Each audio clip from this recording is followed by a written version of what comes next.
Have you ever wondered how successful architecture, engineering, and construction companies scale their business? Or have you ever wanted guidance on how to get more growth, wealth, and freedom from your AEC company? Well, then you are in luck. Hi, I'm Will Forat.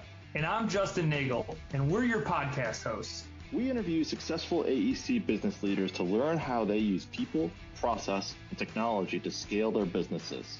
So sit back and get ready to learn from the industry's best. This is Building Scale. Hey listeners, it's Will here. Our mission is to help the AEC industry protect itself by making technology easy. If you've ever listened to our show, then you know that the three pillars of scaling a business are people, process, and technology. So if you suspect technology is your weak link, then book a call with us to see where we can help maximize your company's IT and cybersecurity strategy. Just go to buildingscale.net/help. Today's guest is Jeff Dickson, the Vice President of Marketing at Harling Masonry Restoration. With over 10 years of radio and television experience, Jeff Dickson left high school with money, which we'll get into that in a second, to work in marketing. From software to IBM and now construction, Jeff has a unique approach to highlight any business. As the youngest 10-year-old masonry company in the Chicagoland area, Harling is a quality contractor who puts the needs of their customers and building first. They provide honest, high-quality, comprehensive solutions for commercial masonry facade problems. Their motto is, "We treat your building like it's our building." With all that said, Jeff, welcome to the show. Thanks for having me, Justin. I couldn't have said it any better myself. Yeah, well, you could because you had 10 years of experience in radio, so you probably could have said it better. Nonetheless, tell real quick, high school with money. I want to hit on that because when I read it, I was like, what the hell does this mean? And I learned it when I was an intern at a radio station here in Chicago, and then I became a producer. And the phrase is that being in radio is just like being in high school, but with money. And it was said by the general manager of the station that I was working at the time. And as I grew in my career of radio and television, I realized more and more that he was absolutely right. You know, there's just like in high school, there's all the cliques, there's the nerds, there's the geeks, there's the jocks, and there's the cool people. And oh, by the way, there's a lot more money this time. So yeah, it was radio. Radio is definitely high school with money. That's hilarious. All right, well, tell us about the origin story. Tell us a little bit about your background and how you got into construction, and then talk about Harling. Sure. So I did both on-air and off-air radio and television for 10 years. Left that. I was in South Bend, Indiana, actually, home of Notre Dame, Fighting Irish, and did that for 10 years. Loved that. It was being able to create theater of the mind and using words to create pictures and sounds and everything was such a fun thing. Left that, moved back to Chicago, got out of the media business a little bit for a while there, and went into marketing. I started a software company called SPSS, which was an analytical company. They started this whole analytical craze of analytics and everything, and then IBM bought them and put them into Watson and a whole bunch of other things. And then IBM had a bloodletting, and I left there. And I started doing some odd end jobs here and there, working with telemarketing companies, and I was helping them with their processes and everything, and kind of doing some management there. And then was reached out by a headhunter who said, "Hey, there's this masonry company. It's a 25-year-old masonry company, and they're looking for a new vice president of marketing. And their current vice president of marketing is going to be retiring. It's going to be like this, transition. You learn from him, and then he goes out the door." And so I said, sure. I said, I know nothing about construction. I know nothing about tuck pointing, but I'll give it a go. And so I got in there, and, it was like taking back this giant step in time. So this was 2016, and I felt like I just stepped back into 1995. It was a company that was very successful, but at the same time, everything they did was super old school. Their only marketing was outbound telemarketing phone calls they would make from a database. And they didn't do any emails. They didn't do any direct mail. They didn't do LinkedIn. They thought all those things were actually voodoo at one point. They didn't want to do LinkedIn because they were afraid that people would steal their employees. They didn't want to let people know what businesses and buildings they worked on because they'd feel their competition would steal their customers. But as I was there, I was like looking and saying, well, there's potential here. We can do new age things such as, email campaigns. We can do direct letter campaigns. We can do these types of things so that other people get to know us. And at first, the two older gentlemen who were the owners were like, well, sure, yeah, okay, whatever, but just keep making phone calls. And my direct boss, who was the vice president of operations, this gentleman by the name of Patrick Brenner, he's like, yeah, go ahead, why don't you go ahead and try the email campaign? And so I took a small subset of data from this old CRM, and I did an email blast to them just to let them know about, what we did and everything. And the response was incredible. I got responses like, hey, I thought you guys closed 7 years ago. I haven't heard from you guys. I didn't know you guys still existed. And yes, we have all these problems. And so I was getting all these jobs and opportunities from this. And Pat was like, oh, this is great. This is cool. And the owner's like, yeah, this is great, but you didn't make any phone calls. And I'm like, okay, so this is a recurring theme here. So fast forward, I take over as the other gentleman finally retires. And now Harling was one of the companies that was basically, at the time, it was under an umbrella. It was under a holding company. And so the name and the recognition and the everything that people knew was this other company's name. Harling was just basically a company on a piece of paper. Because we were a double-breasted company, we could provide both union quotes and non-union quotes. And so we would go out there and like, well, you need a non-union quote. Okay, fine. Here is, this company on paper called Harling that'll provide the proposal. Well, fast forward to the late 2019, early 2020, and the gentleman who owns the companies decided they wanted to, start to get ready to retire. So they wanted to sell off Harling. And so Patrick Brenner, who was the VP of operations there for 20 plus years, said, I'll buy Harling. I want to keep it going. And they said, as long, I want to buy it, but I only want to buy it if I can make Jeff come with me to go do marketing, because he knew that I was going to do something other than just making phone calls. So as it happened, Harling was officially set free in April of 2020 of all times. So good time. Here is the best time. Business prop up. If there was ever a time to take a 7-year-old masonry company and bring it to life so that people know who they exist, April of 2020 was that month. So we start, so basically, no one had heard of this company. So I literally had to kind of recreate it from scratch. Everything from give it a logo, give it a mission statement, give it a tagline, everything about it had to create it from scratch. And oh, by the way, do this in the middle of a global pandemic, when people aren't spending money and business, so Harling's main business that we serve are property management companies, condos, apartments, high-rise, mid-rise, low-rise, property management companies. Well, they weren't doing anything because, well, everyone wasn't at work. Everyone was sitting at home. And so, and they weren't spending money. So it was a rough first year for us. But we were still managed to do $2 million in sales the first year after the sale. So, knock on wood, and it all started with, we weren't making phone calls because if you remember back at that time, since people weren't in their offices, a lot of people weren't originally having their phones. How were they figuring out how to transfer to home, work, whatever? So that's when I started doing more direct mail campaigns and email campaigns. And that's kind of how it started to build. But the brand recognition didn't start until kind of mid 2021, when the pandemic was kind of loosening up and we could see people and we could do other things. And so basically from April 2020 till now, I've been brand building this company.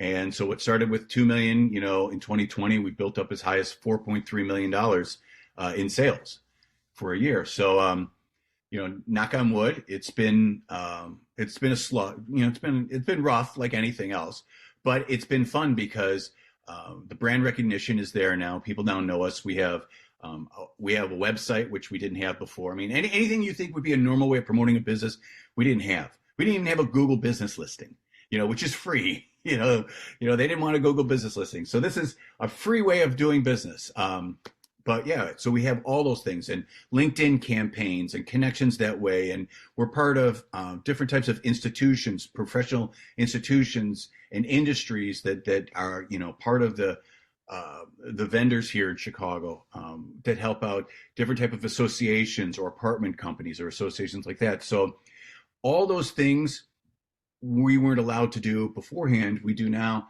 And it's blossomed. So I'm very happy the fact that we've grown and built this way. Technology was a huge part of it for us. When I first started, the company that we were working for, and this holding company, had a CRM that was from the mid to late 90s, and the fact that they had just bastardized the data.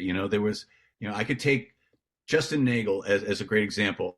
And I would have 15 versions of Justin Nagel listed in the CRM because people were like, "Oh, I'll just re-enter his name again." And so it was hard to figure out the customer's path and who they are and everything. And so one of the things I did was I literally just converted everything over to a new CRM, which that in itself was a daunting task because first you have to figure out a way to clean the data, then transfer it to a new CRM, and then customize that CRM to your business and what you do. So, and I was very fortunate that I had some experience when I was at SPSS and IBM, because I worked on some migration teams then for CRMs. So, but that was bringing stuff into the 21st century. It was all the little stuff. The fact that, we had cell phones, voicemail, all those things. It seemed archaic at times, but here we are now in the 21st century, and look, we're a real business. Yeah, that's a lot of things to unpack. Certainly, a very interesting path to get to where you currently are. I want to hit on you mentioned the CRM piece at the end there. Obviously, it's Spot Technology Company, right? Looking at IT support, cyber. We love technology that's inherent. It's one of the pillars of scaled people process technology. When people look at either implementing their first CRM or changing CRMs, one of two paths happen. Either it's like, this will be easy and like just have somebody do it and like whatever, right? The other path is like, this is so impossible that we're just better off not doing anything. It seems to be either one of those two buckets. Talk about that experience in regards to, hey, you have a list that is very dirty. 15 Justin Nagels is maybe one too many. I don't know. Maybe I'm biased. But talk about that kind of experience and like how you go through that and actually do that transition. Yeah. So as I mentioned, I did have some previous experience working with migrating a CRM. So when I was at the software company called SPSS, I was working in the marketing and the marketing operations department where the company at the time was having that problem where we had Salesforce. Salesforce was the CRM, and the problem was that they had at this company also bastardized it. So we were moving it to a cleaner version of Salesforce.com. And so going through that process and learning with them helped me with the construction company. And the first thing is whether you were starting with a CRM brand new or going to another one, the first thing you have to think of is your CRM has to be what's called your single source of truth, which is the cleanest data you put in, the more information you put in this thing, the more detail that you put into this, the better your operation and your company is going to work overall, and the better your CRM is going to work. And that, like I said, I learned that very early on at the software company. So I took those skills and those things that I learned and I applied it to this situation. So the first thing I did was, holy crap, I need to clean up all this data. And this was data that had been there for 20 years because they were a 20-year company. And they didn't do anything. They didn't dedupe in the simplest fashion. They didn't, make sure that all the data was properly done, capitalization, the state of Illinois written out or IL abbreviated, so all these things, all these different things with the data was done. Just the cleaning of the data alone took months. Then, oh, by the way, we're now going to take this data and try to put it into a brand new CRM. And, there's whether it's a contact, Is it a company? What are these opportunities? Is it a lead? How do these things all connect? And oh, by the way, how do you then take all this legacy data and move it, and so it makes sense in the new system? So that's where that challenge was. So the project itself of actually doing a data migration from an old CRM, the old CRM was called Sales Logics, and then we migrated to a new one called Zoho. And I can tell you that the people at Zoho were phenomenal. They were great, because I told them from the start, I'm like, I got some really old stuff, I got some bad stuff here, and working with it, and first taking the sandbox version of your new CRM and figuring out a way to customize it to what's going to make your business work. That's the first step, because then you can go, all right, now I've got this data, and now you have to slowly bring in the data. You bring in all the context, then you bring in all of the opportunities and all the companies and everything, and you make sure that they all match to each other. So it was probably about, I want to say, when said and done, it took me 3 to 5 months. Got it. And I mean, and since then, the other thing was that, when talking about technology, when I first started with this company in 2016, only 23% of the entire database had an email address. Now think about that. Think about in this modern day and time, because you were only making phone calls. Well, correct, and they weren't getting people's email addresses. So I mean, it's a handshake industry, right? The deals still get done with handshakes. Well, right? And the crazy thing is, like, part of their marketing is that if they were to email somebody, they would then take that email, print it onto letterhead, put it in an envelope with a business card, and then mail it to that person. Oh, geez. So that is the non-email version of mail. That is absolutely old school. So when I took over after the other gentleman retired, I went, holy crap, I have to start getting email addresses. So I started doing different types of direct mail campaigns from this database, and we'd send out the letters, but then I hired people to do phone calls, and I said, all you want to do is this, call and say this: I sent you a letter, did you get it? And if they say, well, no, I didn't, I go, hey, great, can I have your email address? I'll email it to you. Here's some information about our company. So that right now, my current database as a whole, I have 85% emails. And the 15% that aren't are people that I haven't engaged with yet to be a customer. So, you go from 23 to 85 over 4 years, but just the fact that I was at 23%, I was just like, holy crap, how the heck do you do an email campaign when, less than 25% of your database doesn't even know you exist? And might be wrong. That's the other part of it. Absolutely. Yeah. And so cleaning the data was critical, doing the migration. And I love technology. I think that it's if there's a better, faster way, cheaper way of doing things because of technology, I'm for it, in the sense that if it makes my job easier, then I can focus on other things as a marketer. I can come up with creative campaigns. I can do this. But, one of the reasons why we went with Zoho as our CRM was because there was a campaign automation platform that tied into the CRM. Mm-hmm. And as a marketer, I was like, oh, this is awesome. It's one-stop shop. I have all these contacts. I now can create campaign. I can do email automation and send out campaigns and design this. And it's another thing that I can do and kind of set it and forget it.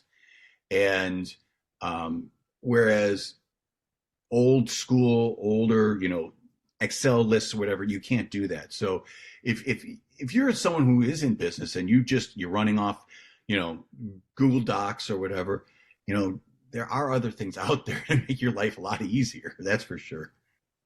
What differences have you seen? Because you obviously have been in the software side, which is very technical, construction, especially masonry, not as technical, obviously. What are differences that you see in a CRM based on those two experiences? So that's a great question. So unlike a regular business, construction, you can't make a building like for us because we don't do new build, we do repair and restoration. So we basically have to wait for a building to break before something happens. So I use the analogy of a plumber, which is, when was the last time a plumber called you or emailed you and said, hey, do you have any plumbing problems? Can we fix? Well, it doesn't happen, but at the same time, you also don't have a leaky faucet at the moment. So it's the same thing with when you're doing construction, repair, and restoration is, I can email you saying, hey, if you have any problems, let me know. Or I can call you, as they used to do, and say, hey, if you have any masonry problems, we're here to help. But the thing with construction in a CRM is that since I can't make you have a problem, I have, as a marketer, have to be memorable enough that you remember us so that when you do have a problem, you pick up the phone or you email or you call and say, oh, I got this letter from you. I got this email from you. Or I saw you on LinkedIn. I have a problem now. Construction, in some ways, a lot of construction companies don't think that way. They just think, oh, we just got to let people know we're here and then they'll all come running to us. And my owner uses the analogy of the billboards on the side of the highway. And he one day asked the question, he's like, God, he goes, I'm driving here and I see like 5 or 6 McDonald's billboards. And I said, yeah, that's marketing. I said, you know what? They're one of the largest fast food chains in the United States and the world, and they still use billboards because they're reminding people that they're there. They're reminding people, hey, when you're hungry and you got to have those fries, that's it. I said, and that's what we do as construction marketers is, so you may not have a problem today. I get it. But when you do, we want you to reach out to us. We're here to help. And that's the approach that we take as a construction marketer is, hey, we're here when you need us. And you will need us. What other pieces of technology have been impactful that you've seen in your experience? As simple as it sounds, and this sounds kind of elementary, is the use of smartphones and tablets. So it used to be that a project manager would go out and look at a building, and he would take some pictures with a digital camera, and then he would look at it himself and it's like, okay, fine. And then he'd go back to the office and he'd type out a proposal and he'd send a proposal. Now, the interesting thing is what we can do now is that they can go out there with their iPhone or their tablet and they can take the pictures of the areas and they can draw and circle the areas of work that need to be done and then incorporate those same pictures and drawings into the proposal itself. So that when a customer looks at it and they say, okay, here's the area of work and we're going to do X amount of lineal feet of caulking and we're going to do this many square feet of tuck pointing, they can see the exact area on the proposal itself so that there's no ambiguity. So that's probably been the biggest thing is that it makes it easier for the customer to see what exactly is going to be worked on so that there's no funny business. We can go up there and say, hey, we only see 3 brick and here's the 3 brick and problem and show them on the proposal. Whereas in the old school days, they'd be like, yeah, you know what? I see about 30 or 50 brick here. We're going to fix and charge them for 30 or 50 brick when in essence, it really was only 3. So that's kind of the way that I've seen technology, kind of enhance things up. The other is, and I was super excited about it when it first happened, which is drones. When drones first came out, I was like, oh, this is great. We can take a drone to a building, on a high rise and look real close. The problem is that the video quality wasn't so good. So even though you may have a 30-story building, you're thinking, okay, I can go up there and I can get up to, the 28th floor and look at a problem. Is that a lot of guys on the building were like, yeah, but you don't see absolutely everything. So while drones sound like they're really cool and they are starting to get more and more into using drones, it's not 100% there. I'd say it's about 90, 95% almost there. So you're saying that 4K quality is not good enough? No, I am saying it's good enough now, but I'm talking about when it first started. When drones first came out, I was super excited about it. Okay. It's like CCTV. So that was CCTV quality back then. Absolutely. But I think one of the things is that it's not just the quality of the video, it's being able to see the details. Sometimes when you're looking at a building with masonry and you want to see the cracks and everything, it's not just seeing the crack, it's looking above or below it to see maybe there's the reason for a cause of the crack. And so not as many engineers or architects are using it, I think, is the way they should, because I still see a lot of architects, engineers physically wanting to get on a building to do an inspection because they can put their hand on it. They can have us do an opening to see what's going on behind it. A drone will only let you see what's going on the surface, not what's going on behind the wall. So far, exactly. You give me a drone that can do some X-ray work behind a piece of masonry. Now you got some technology going there. I might got a guy. I also appreciate the Chicago accent when you were telling your story. I love it. It's so near and dear to my heart. So, if you're saying that this is a new business venture, then I think I might have already solved the problem. We'll talk later. I'm all for that. We can talk offline all you want. I got a couple ideas. We'll make it work. And oh, by the way, I know a marketing guy that can market the heck out of it. So there you go. You would mention Condo Boards, kind of the people that are your clientele effectively. Mm-hmm. I know when we talked prior, you had mentioned that you had went to a seminar, like one of these property manager issues seminar. Mm-hmm.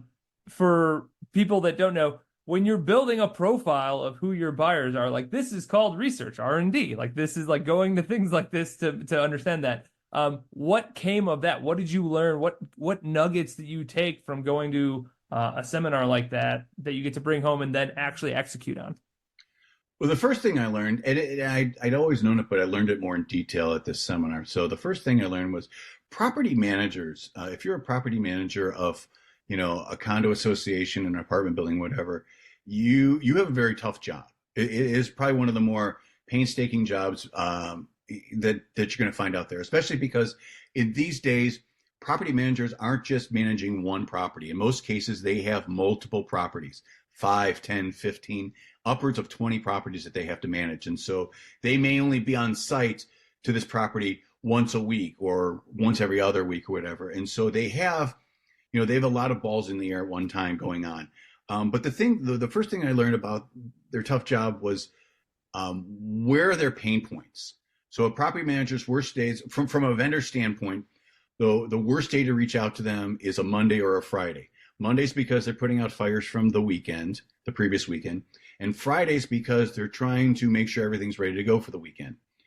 Also to that point, the worst weeks to try to reach out to them as a vendor is the week before Memorial Day and the week before Labor Day, because before Memorial Day, they're trying to get their properties' pools open for the summer. And Labor Day, they're going to be closing them, getting ready for the winter.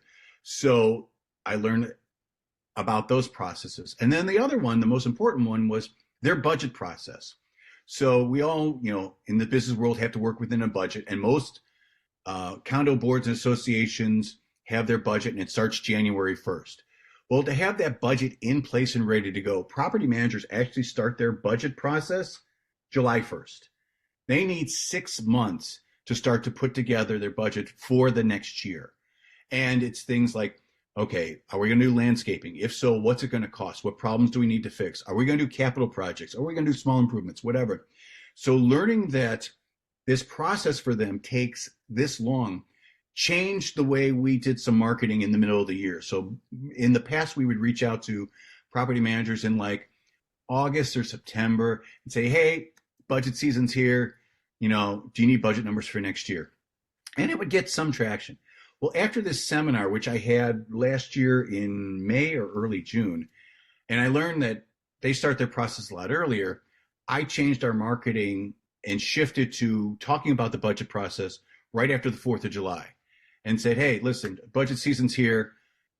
If you're thinking of getting numbers for next year, here's the deal. We're happy to give you numbers. We're here to help you any way we can. But most importantly is, we'll lock in the prices for next year too.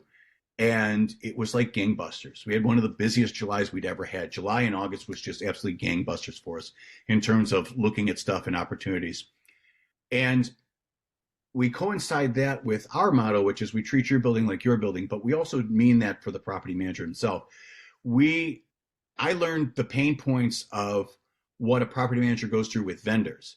They said at this seminar, hey, we'll reach out to a vendor a couple times. They'll look at something and then it'll take them forever to get us a proposal.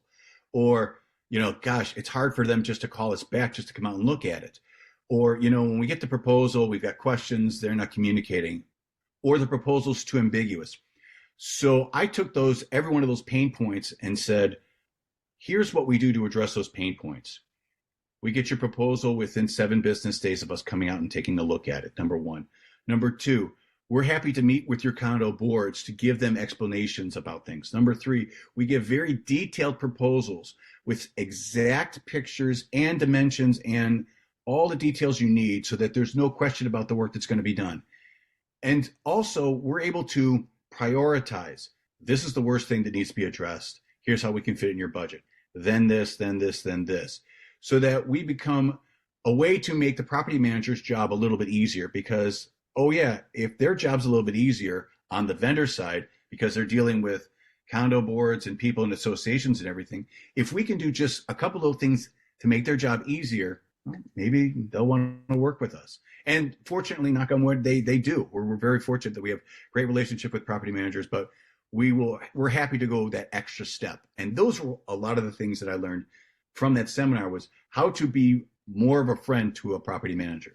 More of a friend. This kind of goes into obviously there's a sales marketing component there, but this also goes into delivering service, right? So what does culture look like? You mentioned you have a mission statement. Do you have core values? Like what does that all look like as you're building out this like true partner for property managers?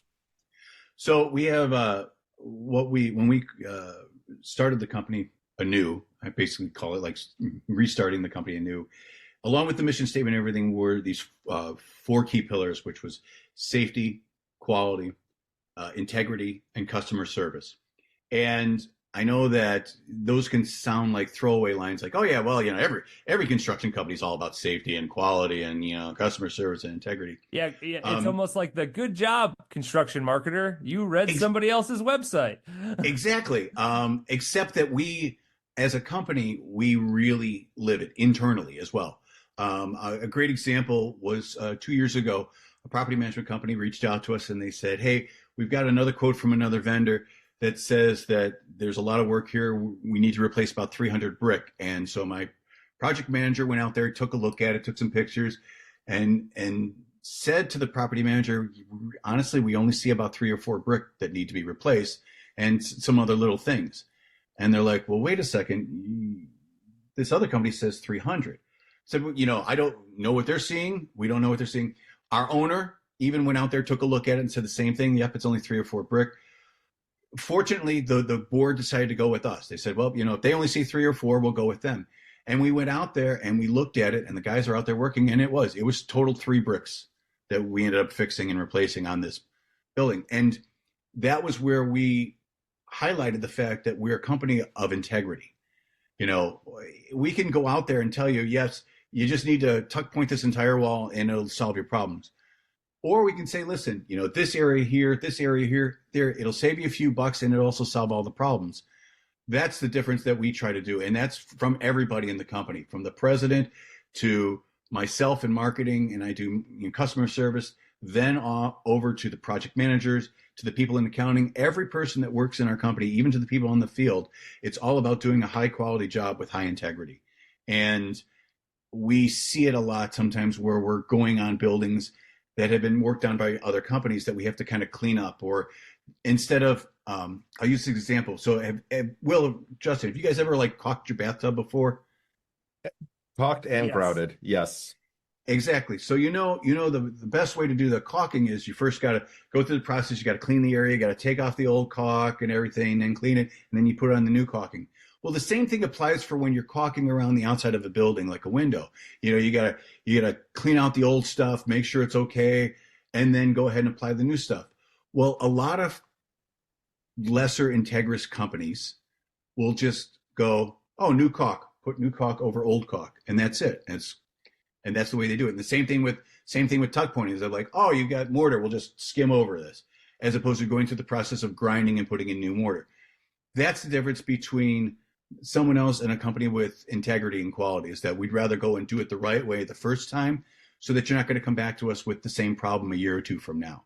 And we're very proud of that. And we have a good reputation to stand by, to stand on for that standpoint. Is everybody we work with knows that, hey, we're going to give you the best quality we possibly can. We're not going to BS you, and we're kind of trying to do what's best for you and your building.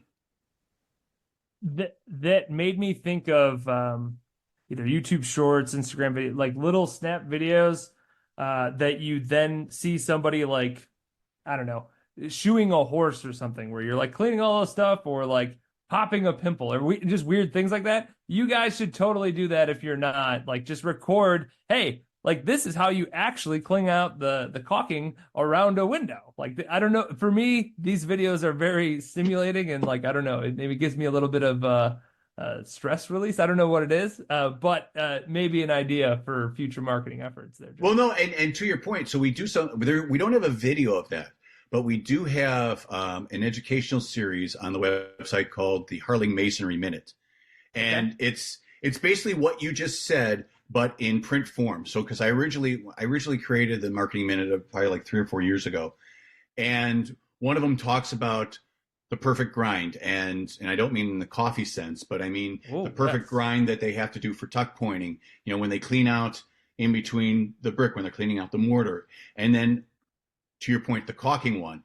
You know, here's the things to look forward to that are good caulking versus bad caulking and everything. And actually, Justin, you're ahead of me. Unfortunately, I'm a little slow. Is my next goal as a marketer is to convert those into little videos. Oh yeah, no, totally. I think that will go. I think it's a miss. And again, like some people are doing it. Like some people are starting to have more construction videos that are like actual craftsmen doing work. And I know that this adds in a level of, you got to have somebody to record it. You like all these, there's some obviously operational components that go into that, but I think that there's a space there that when somebody starts doing this, especially localized, I think you can really amp up just new lead that comes in the door for sure. It's taken a couple of years for me just to get, to your point, project managers and field superintendents to take pictures while they're working. Because from my standpoint as a marketer, you're giving me an action shot, not even a video, but just a picture of a wall that's been broken down, and you guys repairing what's behind it. That's gold. That's picture gold, because I can take it and go, see, this is what we do. Whereas they're like, yeah, but I ain't going to pull out my camera or my phone or whatever and do this and then email it to you. So, but that was a few years ago where I was getting that resistance, where now it's to the point where every job we've got, obviously, pre-job pictures, so like the before, and then we'll get some during, but then we always get some after. So there is like a before, during, and after. But it was hard to get people to kind of adjust to that, saying, you want pictures of us doing our work? Well, yes, I do, actually. It's going to help us all. It's going to keep you working. So that's the thought process behind it. Now, if I can get video, to your point, if I can get actual video of that happening, oh my goodness, that would be awesome. Well, sounds like we've got ideas for you. I know where you're going with this too. Will. I know exactly where you're going with this, and I like the way you think. I do. I really like the way you think. So, okay. We talked a little bit about marketing, a lot, but what really comes out is the pudding. So tell us about the pudding. What is it actually created for you? Created opportunities? How many? What's the difference here? So between the time that we started in April of 2020 until December 31st, 2023, we've had an almost 43% increase in opportunities that we've looked at. And going from 2 million in sales to 4.3 million in sales is also another proof of the pudding. And the other thing that is part of the proof of the pudding is not just the number of the opportunities that we're looking at, but the level of quality of the opportunities. So it's not just, because before, when we were phone calling people, and think of it from your end, I call you up, hey Will, how you doing? I'm just calling to see if you have any masonry opportunities that we come out and take a look at. Sometimes you're going to say, because it's a salesperson, you're going to say, nah, that's okay, whatever. or just to, get them off the phone. And you're like, yeah, you know what? I got this leak over here, and you want to come out and take a look at it. So the quality of our opportunities has gotten better because everybody that responds to an email, a letter, a LinkedIn, whatever, is a hand raiser. They've got a legitimate problem already. It's not just a, hey, let me get you off my back and come out and look at whatever. So because of that, we're looking at better quality opportunities for us as a business, which helps grow the business as a whole. So better quality and more, and like I said, the almost 43% increase. A pretty big increase in opportunities, and higher quality just means, that's kind of exciting in its own right, because it's the difference between someone going on a sales call and going, hey, oh God, it's another small job versus, oh, we've actually got something here, and it's a sizable opportunity, right?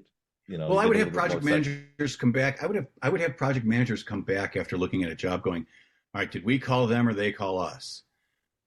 And you could always tell they were always frustrated with the ones where we called them, because they could tell by looking at the problem or looking at the building that there's really nothing here, that this is just like a dog and pony show. We're going to give them a proposal. They're not going to do anything.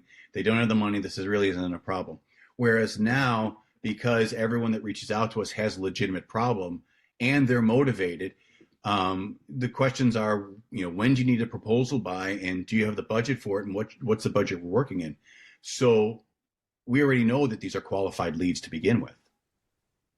I think people forget, people say not all money's equal, but not all leads, right, are equal either, right? Just because you got an appointment or a first time appointment doesn't mean that it's actually worth your time to do it. And that's not to say that, like, don't chase opportunities. You should certainly chase opportunities, but when it is a guy that doesn't really want you there, he's just saying yes to get you off the phone, in comparison to, like, I got, $30K worth of, stuff I need fixed. Like, I know for sure, like, that's just a very different experience for the project managers, right? Like, you have to also think about the culture piece of it too, right? Like, obviously you need more revenue, you need more sales, you need more profit, but you also want to make sure that you're not trying to, like, dink and dime down the field that way, instead of like, hey, I need a big play every once in a while. I need something that's going to be a little bit larger, that's going to give me, hit my goals, right? So, like, obviously you have revenue goals or, your quotas, depending on how that works. You gotta think through that too. If you're always fishing in the little backyard pond, you're just never going to get the big whale that you're actually hunting for. And there's a lot of truth to that, but also, especially with some of these smaller property management companies or property management companies that don't have as many properties, sometimes you start out by getting a foothold with them by saying, yes, we'll come out and we'll take a look at the smaller stuff. And then you kind of build that trust and rapport that, okay, these people are reliable. They follow through. They do what they say. Oh, no, and they do good work, so that it does lead to the bigger opportunities. And which is always one way. And you're right. You always don't want to just do ding and dunk and not get the bigger whales. The best feeling I get as a marketer is when someone will email me or call me saying, yeah, I got this letter or this email from you, 6 months ago, and well, now I have a problem. So that tells me that whatever that marketing piece was, whether it was an email, letter, whatever, resonated enough that they actually kept it. And then when they had a problem, they reach out to us. Or when someone calls me and says, yes, another employee or my boss handed me your marketing materials, I have a problem. That means that, it's not a, hey, I have a problem this second. It's they're keeping it for months down the road. So just like you said, it's not a dink and dunk. At that point, when they're reaching out to us, it's not a small, $2,000-$3,000 job. It could be $20,000, $30,000 or more, depending on the size of the problem. Yeah, I also love that when that occurs with us, where it's like, you have an email that you replied to. We sent that email out 3 years ago. Like, how? Yep. One, how did you even save it that long? But hey, love when it happens, and it's always good to say. Or, oh yeah, I went into my file when I needed restoration, my restoration file that I keep in my file cabinet, and I printed your email and put it in there, and then I'm like, okay, well, I had that happen. rock star, right? Or better yet, you actually get someone when you show up, they're like, yeah, so I've got your advertisement here and it's got sunspots on it, and you're like, how old is that? And it's like 4 years old, and it's got like the coffee stain and the sunspot of where it's been sitting on the desk or wherever, right? Those are the best. You're like, oh, so that worked. We just didn't see it work for 4 years. Yeah. Mm-hmm. I've had this it all where the time. All marketing works if done properly. You just don't always see that result occur in maybe the time frame that you were hoping for. Like that's kind of the magic dance that is marketing. So I have one more that you'll find impressive. Was sometimes the other thing I've learned about property managers is they will move from company to company or from property to property themselves. Oh, yeah. I had a property manager reach out to me in November this past year, and I said, oh, by the way, how'd you hear about us? He goes, oh, the previous property manager had a file and yours was the first at the top of the pile. Nice. And I went, wow. And the crazy thing is, like, I hadn't reached out to that property manager for probably 6 months before that. So don't know what material they had that they kept on file, but the fact that it stayed there and resonated enough with this new property manager to reach out to us, just like you said, it was months down the road and it was somebody new who I didn't even know existed. Secondhand content marketing. Love that. Yep. So we've talked a whole bunch about marketing. So let's talk about delivery, right? So obviously you got to get the leads in. That's pretty apparent. But once you get the leads in, how do you guys deliver? Like how do you do the work you do? How do you keep quality control? Like what does that look like? So we, it starts out, we get the opportunity, project manager goes out, looks at it. We get a proposal out to them in 7 to 10 days.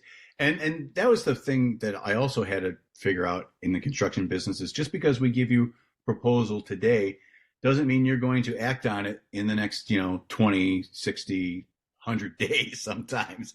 Sometimes our turnover is about 2 to 3 months, depending on it. Sometimes it can be 6 months because Condo Boards, like anything, they're going to get multiple proposals and then they're going to debate it and push everything back. And so you may send somebody a proposal in January and not do the work until, July or August, depending on who it is. So you don't know when you're going to do the work unless they say, hey, listen, I'm going to assign it to you. And then we schedule it. Once we have, everything signed and ready to go, we put everything into process right there. We have a great project management team where project managers and project engineers will start scheduling things like, are they going to need a porta potty? They're going to need a dumpster. All that goes into the process right away. Permits, is it an area where we're going to need permits? What kind of permits? Are they environmental? Is there a grinding and pointing one? Do we need to block off traffic? All those types of things get covered behind the scenes before we even go out there and start to do any grinding and pointing and demolition. Then once everything's in proper place, our superintendent and our project manager go out there. They go, thoroughly step by step as to what's going to go on. We'll even meet with the property manager or the building owner or maintenance person, make them aware. It's a constant stream of communication throughout the whole process. And I think that that's something that's really been lost is it's not just, hey, we're emailing everybody and we're going to have a Zoom call. It's phone calls, it's text messages, it's a lot of communication. I give a lot of credit to our project managers because they may get an email, a text, or a phone call on a Saturday about one of our projects, whether there's a perceived problem or whether there's a question or whatever, and they're always on top of it and being able to help the customer in any way. Once the job starts, then it's all about the safety part. Going out there, our teams go out there and work with the highest level of integrity. There's a lot of safety involved with that too. Even so much with being able to facilitate, the toolbox talks on a daily or weekly basis that we go through, and that's done via an iPad or a phone or whatever to kind of make sure that everybody is following what they need to follow in terms of safety and quality out there. And then the pictures during the process, if it's a larger project where we're working with an engineer, he's up on, the scaffolding or on the decks looking at things, and we're sending out pictures and videos so that everyone's in communication, so that there's no question of what's going on.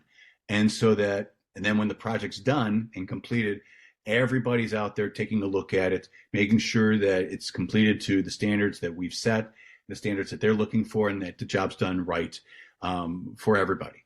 And that's kind of the whole process. Even though I'm marketing, which seems to be more on the front end, I do a lot of work after the job too, in terms of customer service, making sure that the property manager's happy, the board is happy, making sure that we did exactly what we intended to do, and that we're following through and making sure everything's right. Yeah, that's one of our over communicate is one of our pieces of creating client experience. Like, you have to be over communicative, and it sounds like you're doing that in multiple levels: text, email, in person, phone calls, pictures, the whole thing. So that's awesome to hear. I would like to, and I'm trying to work on implementing this piece. I would also like to do, from a marketing standpoint, because I don't think we all get this now, is I would love to do like the post-job survey. I would I would love to send out, a post-job survey of, hey, did we meet all you've gotten this before. We've gotten the, hey, take 2 minutes out of your day and fill out this quick survey. And as a marketer, I fill out every one of them, because I'm like, giving feedback's a good thing. And it's not just hey, I'm giving a Google review or a Yelp review or whatever. This is something that's going direct to them. So that's the next thing I want to try to implement with that is a form of customer service, because yes, during the project itself, we're hand-holding, we're communicating, we're over-communicating, as you said. But at the same time, after it's all said and done and the dust has settled, literally, do you have a good taste in your mouth about us? Did we do what we said we were going to do? So we do a form of that. If you've ever heard of the terminology NPS scores, and essentially you see the question. It's not about, on a scale of 1 to 10, how well did we do? That's not NPS, because that's not an indicator of whether or not they will do business with you again. NPS. Also, NPS, for those that don't know, is Net Promoter Score. Yeah. So Net Promoter Score, NPS, asks the question, if, oh, geez, I'm totally blanking right now. Justin, help me out. How likely you would be to recommend us to somebody else, to friend or family, or to some aspect of that, on a scale of 1 to 10. On a scale of 1 to 10, and essentially, if it's a 9 or a 10, they are a promoter. You get essentially positive to your score. If it's a 7 or 8, it's neutral, and then 6 or below is a negative score.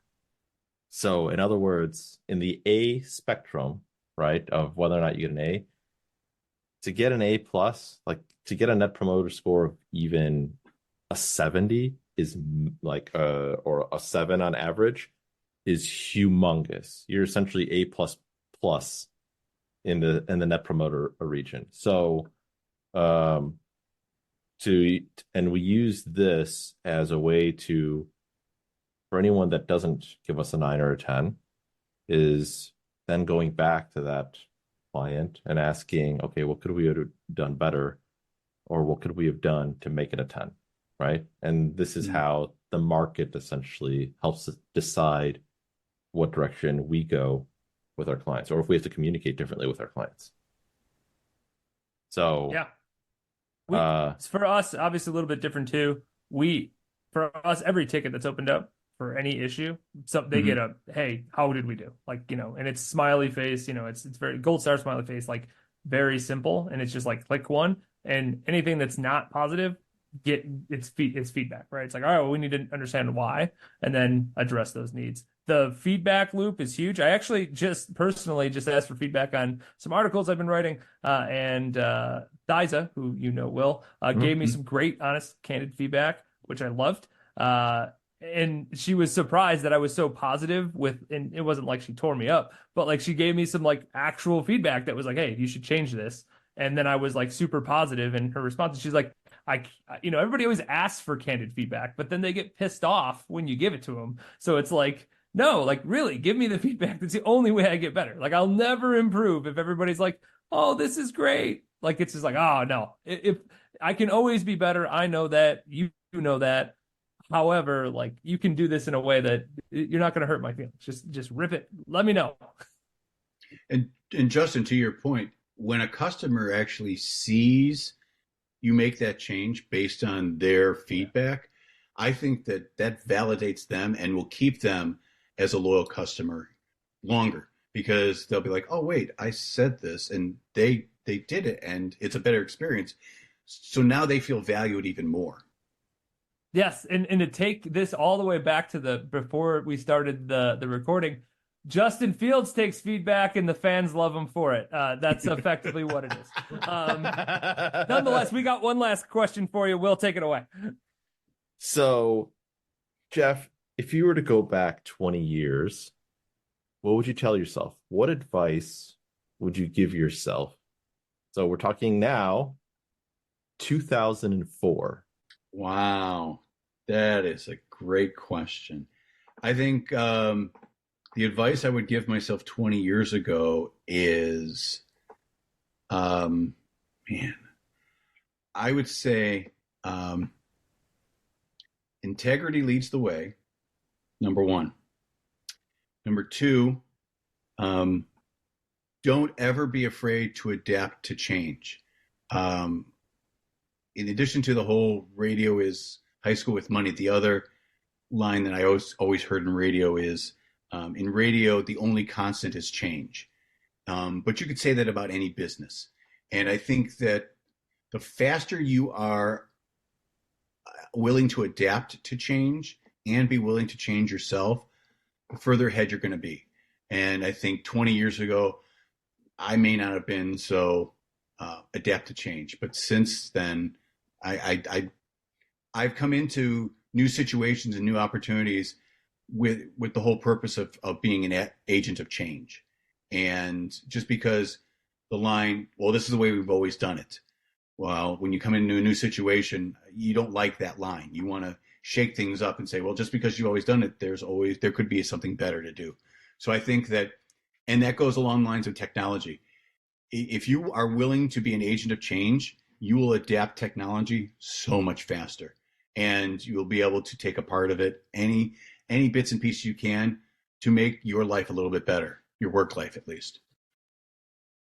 I love the terminology. I love the insight, and I love the terminology. Are you willing to be an agent of change? I think that's a question that I don't think is being considered. It might be subconsciously, but I think you said it out loud. I love how you phrase that. I think I'm going to use that in the future. And it doesn't mean to shake things up just for the sake of shaking it up. Right. It's hey, I'm always going to come at things from a different perspective. Yes, there's that proverbial phrase of, well, are you an in the box thinker or an out of the box thinker? Well, there's nothing wrong with being either one. The question is that if you have people who are in the box thinkers and someone comes in who's an out of the box, it's just a different perspective. And vice versa. If all you do is have people who think out of the box and then this typical in the box person comes in, it's a different perspective. But are you willing to accept that change? It's asking the question why, but not getting offended, right, from that question being asked. And if you know the answer of why, great. But if the answer is, well, that's how we've always done it, that's not right. Actually why, right? Yeah. So very cool insight. Love it. Yes. Jeff, we had a blast. We will throw all the social stuff in the show notes, but if somebody wanted to get a hold of you, what's the best way for them to do that? Oh, my goodness. They can catch me on LinkedIn, or they can go to our website, harlinginc.com, and they can email me there. Either way, I'm always available, whether it's friend or foe, doesn't matter. I love talking and hearing other people's ideas. So awesome. Is there anything else you'd like to share with people before we say our goodbyes? Personally, I know that my 4.5-year-old son will be listening to this because he's an agent of change. So, hello to my son, Dennis, and to my wife, Bridget, who I'm blessed to have their support and do what I do. But at the same time, This has been a blast. Seriously, I had such a fun time with you guys. If you'd let me, I'll do it again. We'll pick another topic. Maybe Chicago sports, maybe, whatever it is. But I seriously, I had a great time. Thank you so much.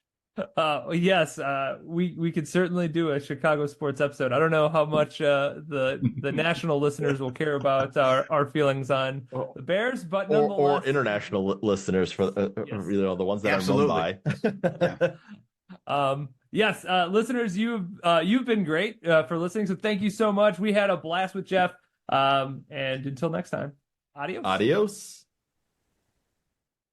Thanks for listening to Building Scale. To help us reach even more people, please share this episode with a friend, a colleague, or on social media. Remember, the 3 pillars of scaling a business are people, process, and technology. And our mission is to help the AEC industry protect itself by making technology easy. So if you think your company's technology pillar could use some improvement, book a call with us to see how we can help maximize your IT and cybersecurity strategy. Just go to buildingscale.net/help.